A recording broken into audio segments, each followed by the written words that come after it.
Question number 1 देखिए प्यारे बच्चों, एक्सरसाइज 9.3 का क्वेश्चन नंबर 1 है और 1 ये कहा है गुणोत्तर श्रेणी 5/2, 5/4, 5/8 का 20वां पद और nवां पद ज्ञात करना है। तो देखिए सबसे पहले a की वैल्यू 5/2, r की वैल्यू कैसे निकलती है, दूसरे पद को पहले पद से डिवाइड करना, दूसरे पद को पहले पद से डिवाइड करना। तो 5/4 को हमने 5/2 से डिवाइड कर दिया और डिवाइड करने के बाद हल करा, तो हल करने के बाद 1/2 आ गया। तो प्यारे बच्चों a का मान हो गया 5/2 और r का मान आ गया 1/2। अभी क्या करना है, हमें 20वां पद ज्ञात करना है। हम जानते हैं an बराबर होता है a r की पावर n-1। हमें 20वां पद निकालना है, तो a 20 आ जाएगा, n की जगह 20 आ जाएगा, इक्वल टू a r की पावर 20 - 1। a की वैल्यू रख दीजिए 5/2, r की वैल्यू रख दीजिए 1/2 और उसकी पावर 19। ठीक है प्यारे बच्चों, ये 5 × 1/2 है, ये 5 × 1/2 है और 1/2 की पावर 19 है। तो 1/2 की पावर यहाँ पे 1 है और यहाँ पे 1/2 की पावर 19 है। तो इन दोनों को जब हम मिलाएंगे तो ये हो जाएगी 1/2 और उसकी पावर 20। समझ में आ गया होगा 20 कैसा आया है भाई। 1/2 यहाँ पर भी तो है, 5/2 का मतलब 5 गुणा 1/2 है, तो 1/2 ये हो गया और 1/2 की घात 19 ये हो गया, तो 1/2 की घात 20 हो जाएगा। ठीक है, इसी तरह nवां पद निकालना है, तो nवें पद का फॉर्मूला है ही आपके पास, an बराबर ar की पावर n-1। a की वैल्यू 5/2, r की वैल्यू 1/2 और n-1, ये फिर वही कर दीजिए, देखिए यहाँ 1/2 है और 1/2 की पावर n-1 है, तो ये घातें जुड़ जाएंगी, तो ये बचेगा 1/2 की पावर, भाई देखो 1/2 ऐसे लिखा हुआ है अगर, तो ये 1/2 इसके अंदर भेज दें तो ये एक घात जुड़ जाएगी इसमें, तो जब इसमें एक जुड़ेगा तो 1/2 की घात n बच जाएगा। ठीक है, यही इसका आपका सॉल्यूशन हो जाएगा। क्वेश्चन नंबर 2 देखिए प्यारे बच्चों, और क्वेश्चन नंबर 2 ये कहा है गुणोत्तर श्रेणी का 12वां पद ज्ञात कीजिए, जबकि 8वां पद 192 है और सार्वनुपात 2 है।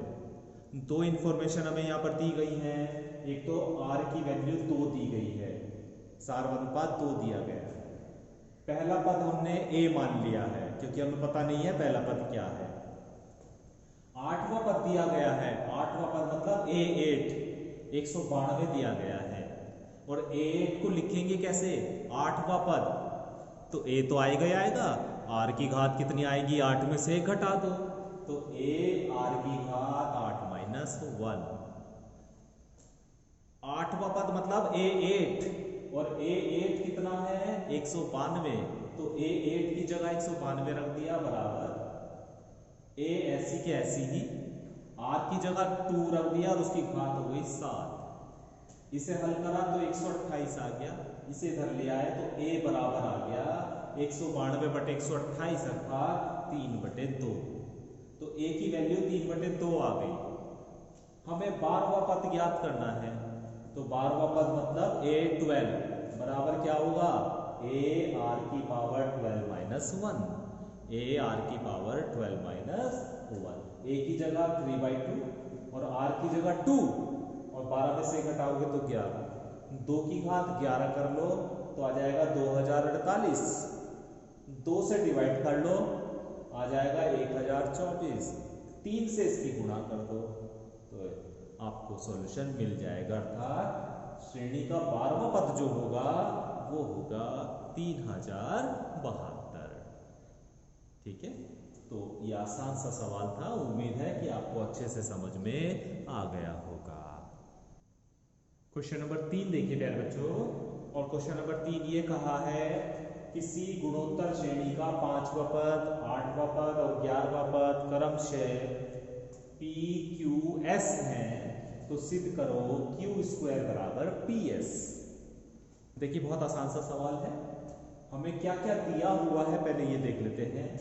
a पांचवा पद यानी A5 कितना दिया हुआ है आपको P। A5 को आप क्या लिखते हैं, पांचवें पद को आप क्या लिखते हैं, AR⁴ और ये बराबर किसके है, P के।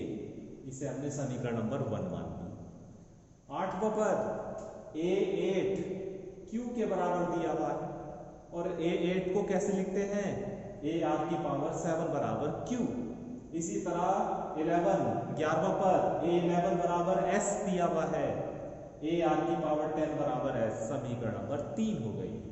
अभी प्यारे बच्चों हमें ये सिद्ध करना है। अब ये देखो ना राइट हैंड साइड में P और S है ना, तो देखो P ये रहा, S ये रहा, तो आप समीकरण नंबर 1 की और समीकरण नंबर 3 की गुणा कर दीजिए।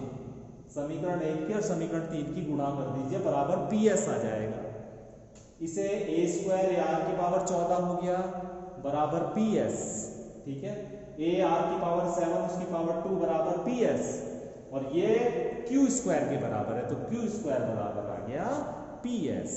यहां पर आप चेक कर लीजिएगा अच्छे से, ठीक है।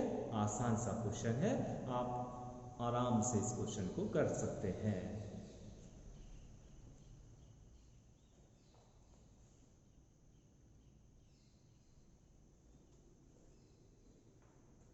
एक बार फिर चेक कर लीजिए प्यारे बच्चों।